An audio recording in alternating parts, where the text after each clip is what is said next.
When we talk about joy, is it just feeling happy, like that quick burst you get? Uh-huh. Or is it maybe something, I don't know, much deeper, something with real power? Well, that's a big question, isn't it? And the sources we've been digging into, they really challenge that simple idea of just fleeting happiness. Oh, really? How so? They paint a picture of joy as, well, profound, Hmm. complex even, Yeah. far more than just pleasure. And it seems capable of influencing, everything from our health to how we handle tough times. Okay, right. Let's unpack this then.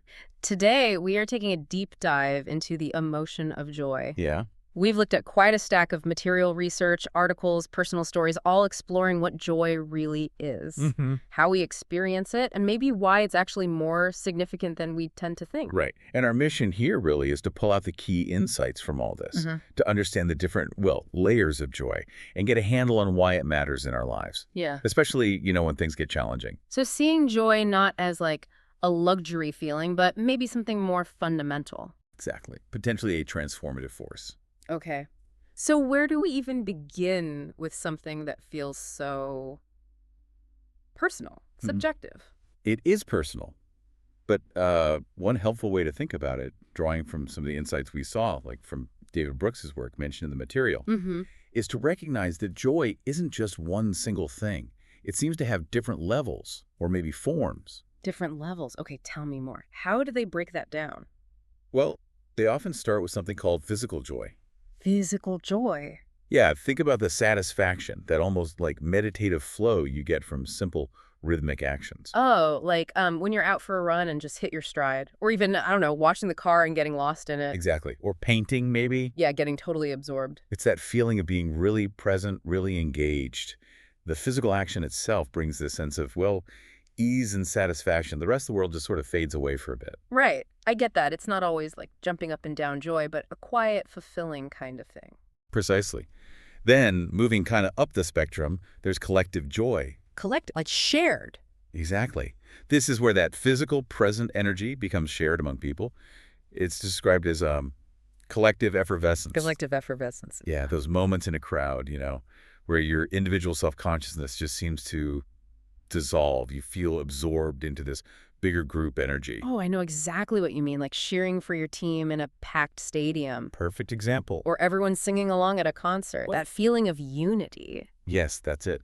Weddings, Yeah. certain cultural dances like the haka, Hmm. that sense of belonging, that shared emotion, it's incredibly powerful. Totally.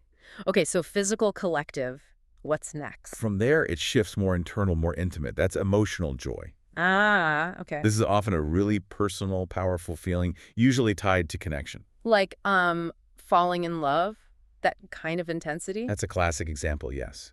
But it can be simpler, too. Yeah. One source used this lovely image of just seeing a pet, like a cat curled up asleep in the sun. Oh, yeah. Or on your lap. Right. That moment of just quiet, profound connection and, well, affection. That feeling where time just seems to stop for a second because you're seeing something simple, but it feels deeply moving, like love or tenderness. Yes, that captures the essence, that Yes. intimacy, that emotional depth, Mm. and this kind of intimate emotional joy for many people can then connect to or transition into spiritual joy. Spiritual joy. Okay, the deepest level. That seems to be the idea, a sense of awe, wonder, maybe oneness that kind of transcends the everyday. Feeling connected to something bigger, like being out in nature and just feeling part of it all. Absolutely, or, being deeply moved by a piece of art. The material actually mentioned a specific example. Yeah. Someone seeing a photograph called The God Machine by Ludwig Leduc and having this sudden overwhelming feeling of like infinite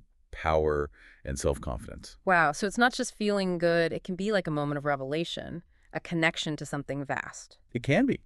Or it might come from unexpected insights in daily life. A phrase you overhear, a sign you see that suddenly has this special meaning. Hmm. A meaning that feels significant in a way you can't quite explain.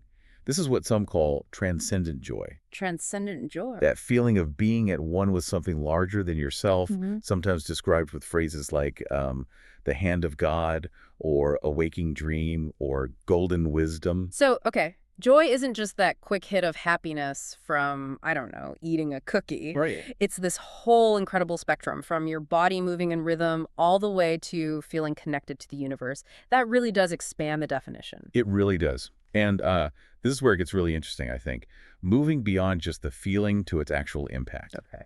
The sources show that experiencing positive emotions, including joy, isn't just pleasant.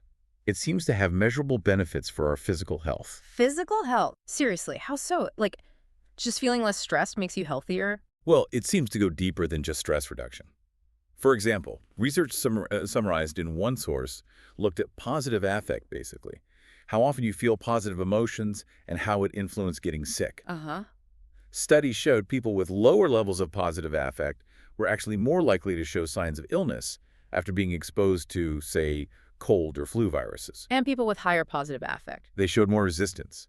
It looked like your emotional state correlated with your body's ability to fight stuff off. That's pretty amazing. A real mind-body link there. It certainly suggests it. And it wasn't just about colds. Higher positive affect was also linked to better physical function and even, get this, a reduced risk of injury. Injury, how does that work? Feeling happier makes you less clumsy. Well, the correlation was there. For older adults, higher positive affect meant a lower risk of frailty. For younger folks, a lower risk of getting injured. That's wild. Completely unexpected. The data pointed that way. And the benefits seemed to extend to chronic conditions too, like rheumatoid arthritis. Patients reporting higher positive effect actually experienced fewer pain symptoms. Wow. That's huge. Managing chronic pain is so tough, and thinking your emotional well-being plays a direct role, that's powerful. Yeah. And the sources also mentioned links between emotional well-being and cardiovascular health too, things like stroke risk and hospital readmission rates for heart patients. Okay, so let me try and summarize this bit. Cultivating positive emotions like joy, it's not just about feeling better mentally in the moment. Right? It seems like it might actually boost your physical resilience, potentially leading to better long-term health. That's what the findings suggest. It really does shift how important you might think joy is, doesn't it? It absolutely does. Wow. But okay, beyond these categories and the health stuff, we also looked at research that tried to get into the lived experience of joy. Okay. Oh. More personal again. What's it actually like for people? Exactly. Moving away from the science and into the stories. One study used things like drawing and sharing narratives to understand this subjective side. And a really powerful metaphor kept coming up in these stories. What was that? The image of a seed, planted in soil, breaking open, sprouting, and then flowering. A seed breaking open. That sounds kind of, well, forceful, maybe even painful. It does, and that's part of the point, actually. Hmm. Participants often use that breaking open part to talk about a time of real crisis in their lives, or tragedy, or deep deprivation. So the hardship was part of it, not separate from the joy. That seems to be a key insight. The hardship wasn't something joy replaced. Often, it was the catalyst, the necessary struggle for that emergence and growth towards a more joyful way of being. So joy growing through suffering, almost, or in the space it leaves behind. That captures it well. The stories really illustrate this. Take KM's experience. Yeah. She talked about the pain of being separated from her cousins for years, a real sense of loss. The moment of joy came much later, when they were finally reunited. And it wasn't just happy to see them, it was overwhelming appreciation, being totally absorbed in that moment, feeling like time had stopped or could last forever. And this led to this lasting gratitude, this awe at life's fragility. Wow, that's a huge transformation. Loss leading to appreciation and awe. Then there's JM's story, which is quite surprising. How so? Her moment of profound joy and freedom actually came the day her abusive father died. Now, obviously, complex feelings there. Of course. But for her, it was this sudden release from years of terror. And that liberation allowed her to process things, move towards forgiveness, find joy in tiny things she couldn't see before, feel safe, and gain this deep sense of capability, like she could finally pursue things that mattered to her. That really highlights how joy can be tied up with healing, doesn't it? Reclaiming your life after trauma. Absolutely. Yeah.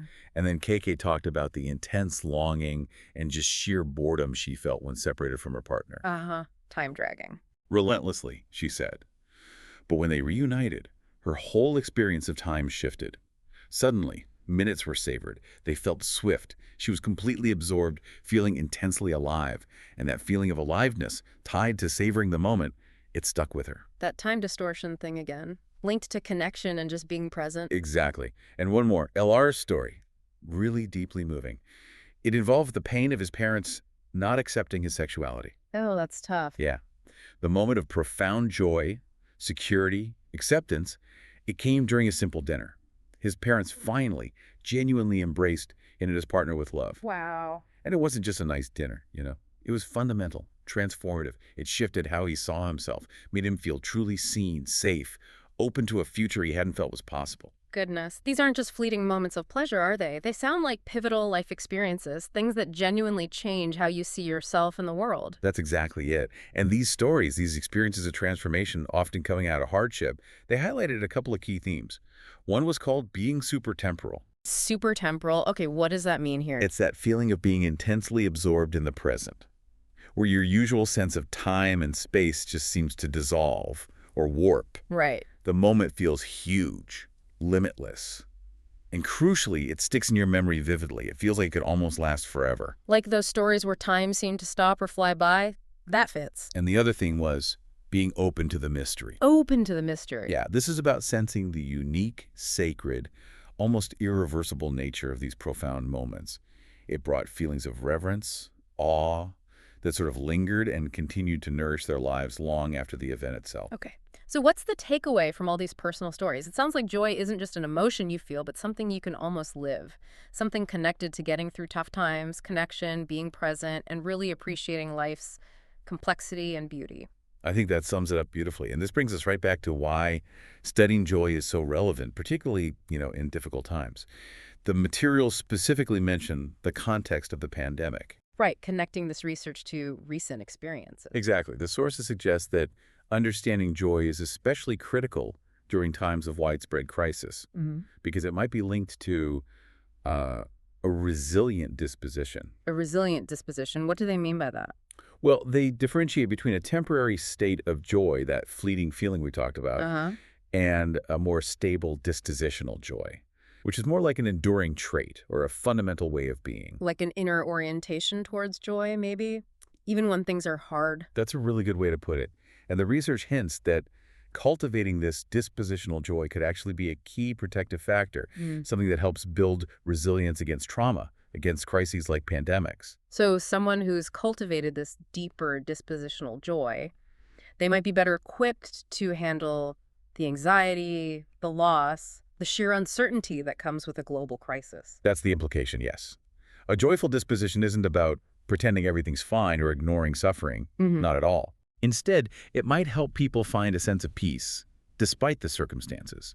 It might orient them towards helping others, towards pro-social actions, and it might help them find or hold on to meaning that goes beyond just the immediate difficulties or pleasures. That completely reframes joy, doesn't it? It goes from being a nice to have when things are good to maybe a vital inner resource for navigating life, especially the hard parts. That really seems to be the profound message coming through from these sources, yes. Okay, wow. So let's try and pull these threads together. Recap the big takeaways from this deep dive into joy. Sounds good. First, we've seen joy isn't just one thing, it's a spectrum, right?